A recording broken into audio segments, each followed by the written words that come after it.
Welcome back. This is Will at Work. I'm Kevin. Today we have the TurboGrafx-16 Mini. This came out shortly after Nintendo released their mini systems. And, you know, I haven't tried it, but I do believe it's open. It's rated M for mature. They didn't want kids to even get a hold of this one. They were like, no. So let's see what we got in here. I've never taken it out. It's not sealed though, so we should make sure it's not a box of rocks. Of course, it's another emulation style system, right? It's not running on original hardware or anything, but it does have a nice selection of games, both PC Engine and TurboGrafx.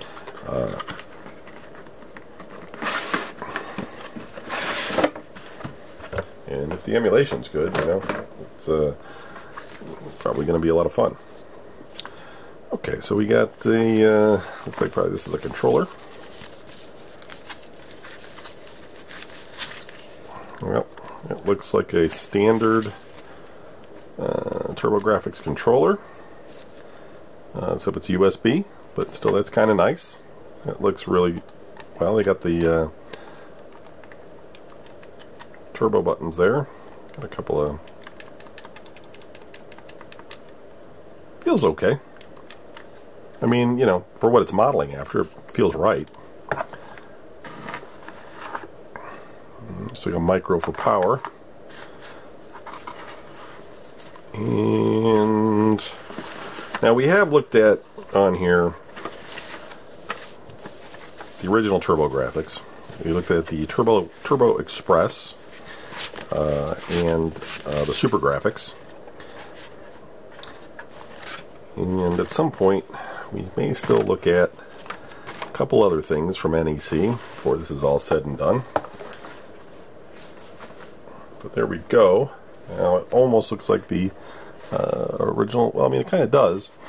You know, you had your hue cards that would get inserted here. Joystick ports there.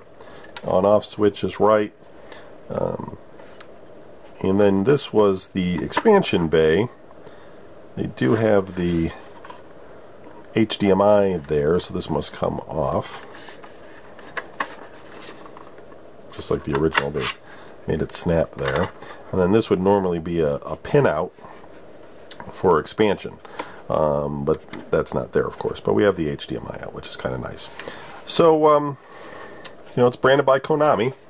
So let's put it to the work and see what Konami gave us here with the TurboGrafx-16 mini system. What do they call this? Yeah, TurboGrafx-16 Mini. Here we go.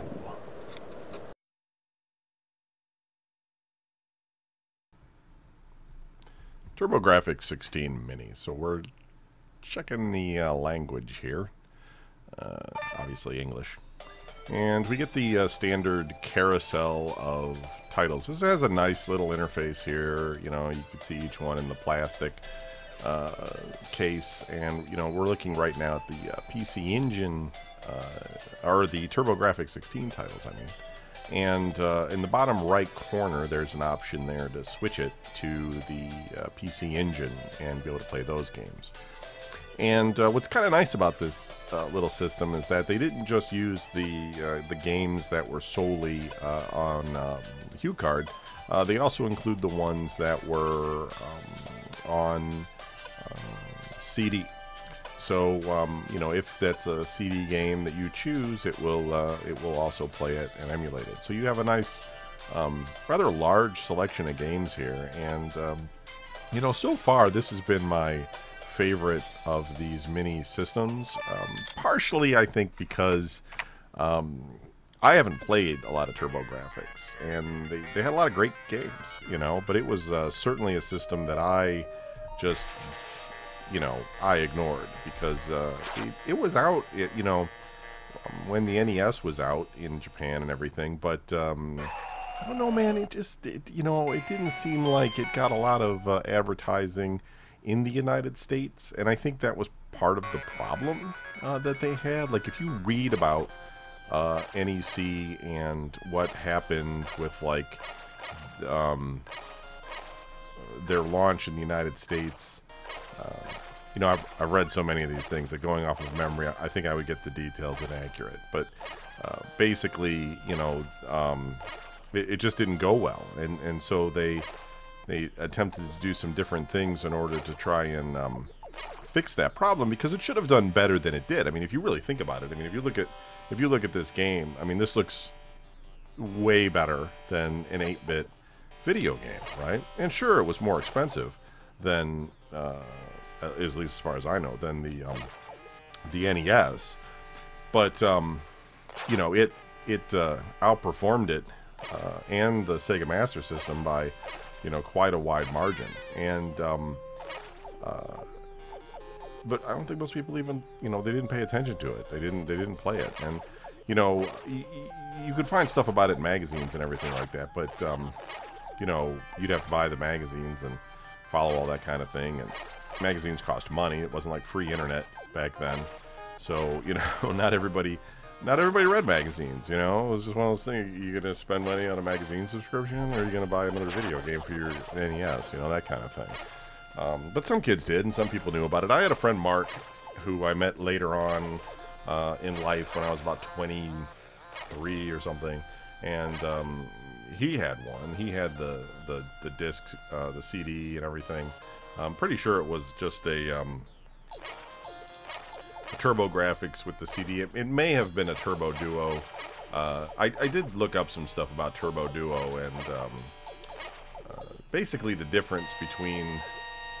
Well, first of all, you could totally take like a regular TurboGrafx or PC Engine and turn it into a Turbo Duo setup. I mean, basically the Turbo Duo was the CD and the TurboGrafx, you know, in a sort of a combined box type unit, but it also had a additional little bit of memory. I think it's like 240K or something, right? That games could, you know, use. Probably the CD games would probably target it more than the Q cards at that point. And so, you know, but on the regular TurboGrafx, you could get a card that you could insert, and it would also give you that memory and everything. So, you know, NEC was another company that I think did a good job at future-proofing their consoles. They kind of said, hey, you know, we're going to support this thing, we're going to build it out, we're going to give you more, you know, for your money. And they did a good job, and I think that's why it did really well in Japan. It just didn't really catch fire here in the United States. And I do remember later on, around the beginning of the 16-bit era, when things like, you know, Bonk's Adventure and Legendary Axe and stuff were coming out and getting some Game of the Year type stuff in game magazines, that you know, it was around, and that, but that whole like 8-bit, 16-bit thing kind of worked against it, because while the graphic chip was 16-bit, the processor itself, as far as I remember, this is all off of reminiscing, right, and reading some things, was 8-bit. And so, you know, where if you got like a Genesis or a Super Nintendo, of course, then you were dealing with something that was purely 16-bit. And just at that time in gaming, because of the way things were being marketed and all that sort of stuff, that just mattered to gamers at that point, you know, because it was like 16-bit's better than 8-bit, so 32-bit's going to be even better than 16-bit and all that kind of crap. But I think, like, you know, NEC held their own for quite a while, and then when they had basically...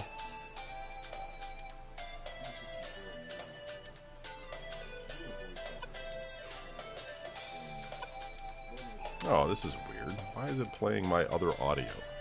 Hold on. What the fuck?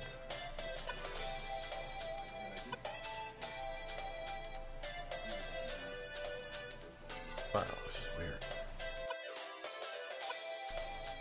Alright, sorry about that. That was weird. So, I'm doing a voiceover while this is on, because I had to go back and do some audio over on top of some of these gameplay videos that I'm doing. And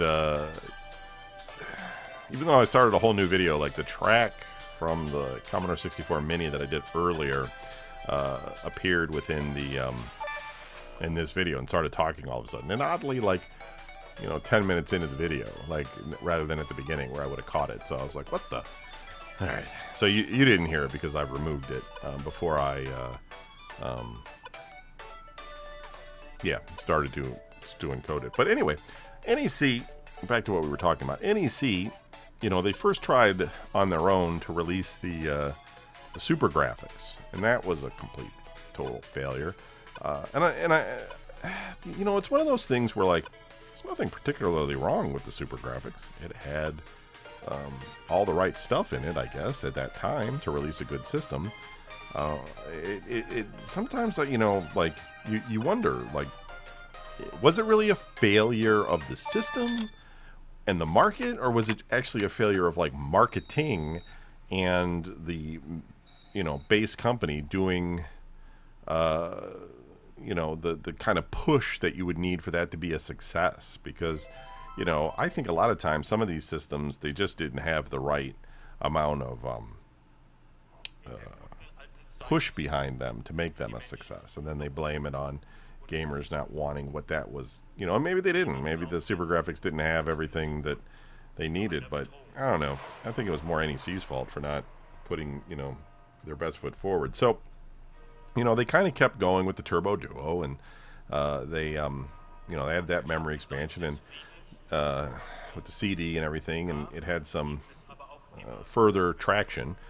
And then when we started getting into the 32-bit era, they came out with the PCFX, and that was their last system. And the PCFX was an odd little system. It was kind of, again, I go back to this all the time. If you've been following me through this series, I mention this all the time, in that everybody was thinking that they would need to make a marginal upgrade from, you know, where we were with the 16-bit systems to better 2D gaming, right? So everybody made better 2D systems, you know. You had Commodore with the CD32, you had the FM Towns Marty, you had the Jaguar, you had the 3DO, you had, well, you had more, you know. And of course Sega, right? Sega Saturn.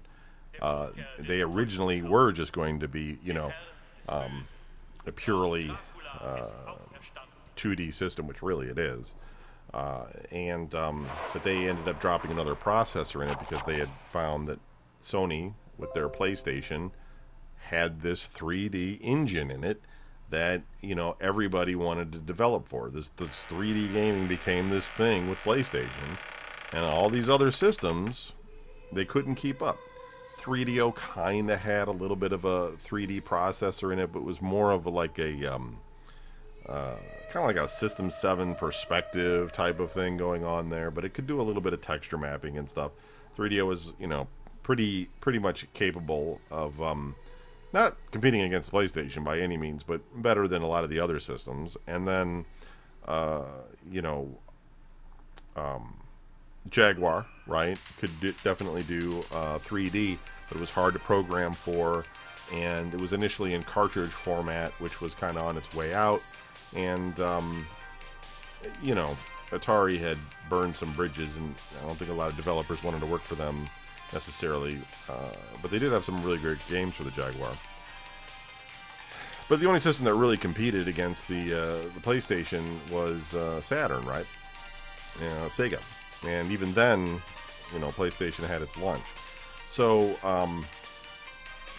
NEC, they came out with the PCFX, and they had really kind of focused it on being a really great 2D game system. It had all of, like, these, it had something like 7 backgrounds of, like, scrolling backgrounds that you could do, and, you know, all this sort of stuff. And just like, you know, Sega, they had all of this stuff ready to go to be the ultimate 2D system. I think the Saturn was probably better than the PCFX. PCFX was also more expensive.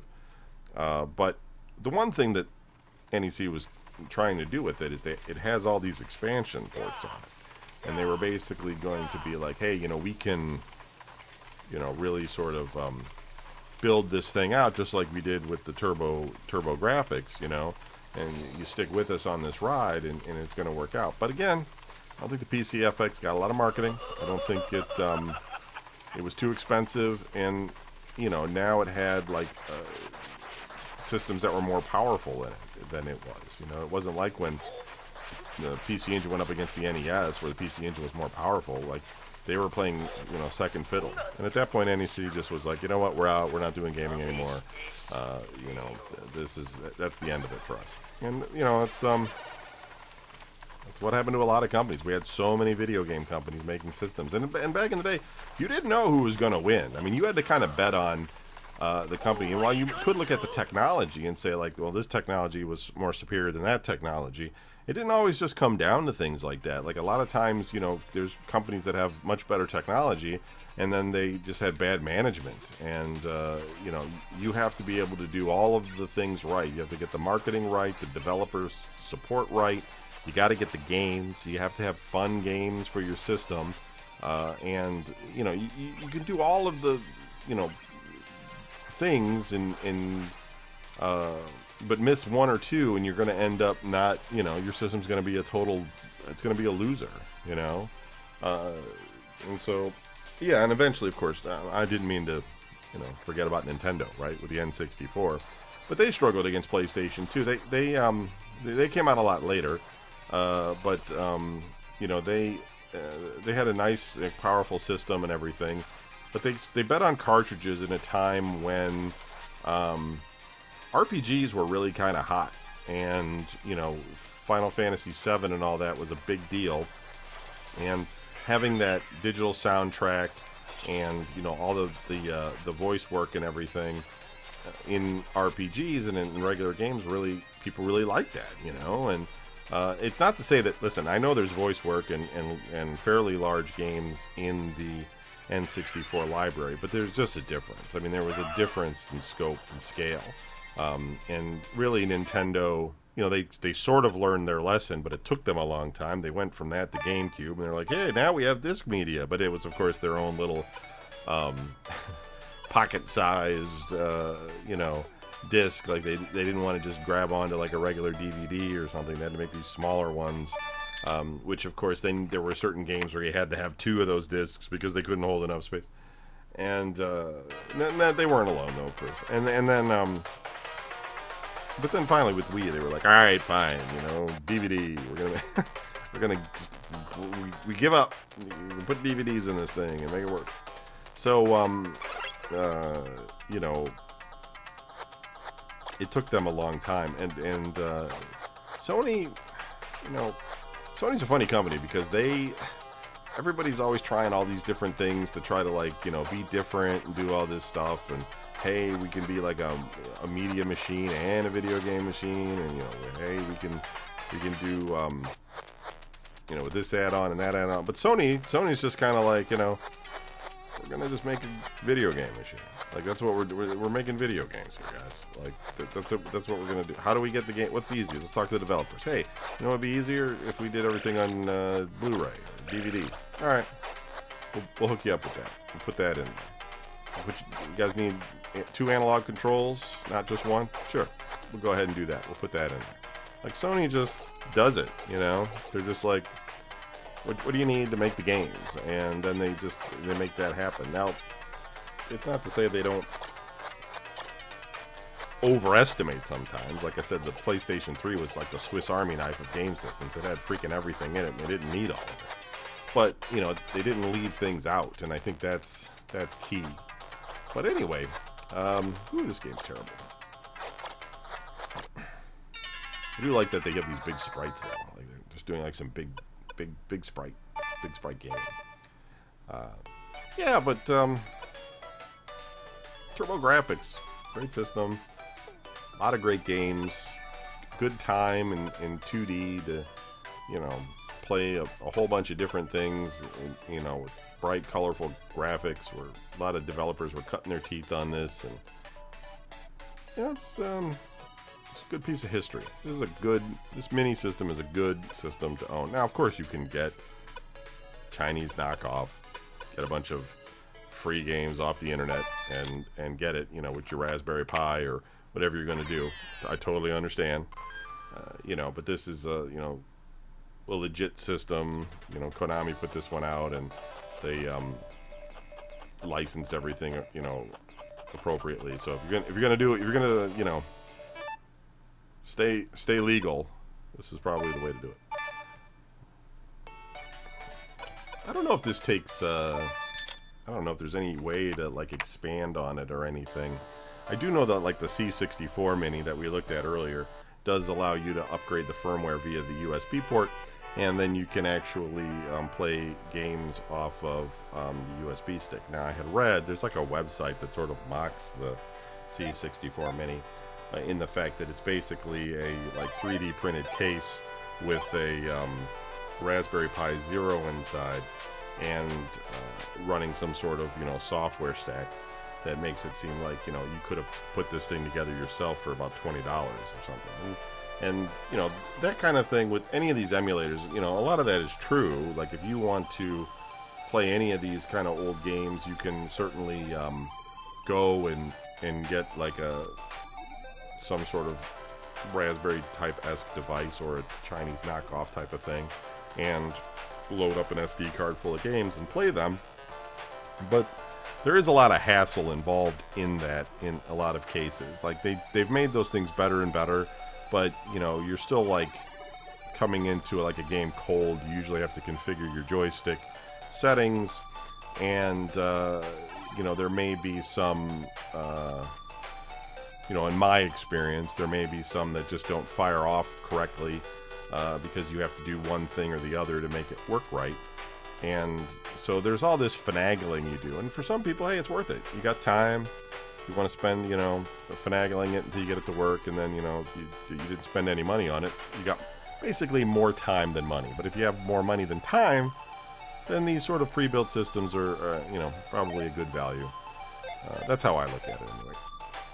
So, all right, I'm going to run this one out, but overall, I think this is probably one of my favorite of the mini systems. I haven't played them all yet. We're going to look at some more in this series soon. So, and of course, they're always coming out with new ones. But they give you a nice selection of games here. They didn't limit you. You didn't have to pay for any of them on top of what you paid for the system. It had a nice stylized case. Got a, basically an original game pad, that it came with. Just all around good deal. So that's a winner. We're keeping it, and then we'll see what we bring out tomorrow. Thanks for watching. We'll see you then.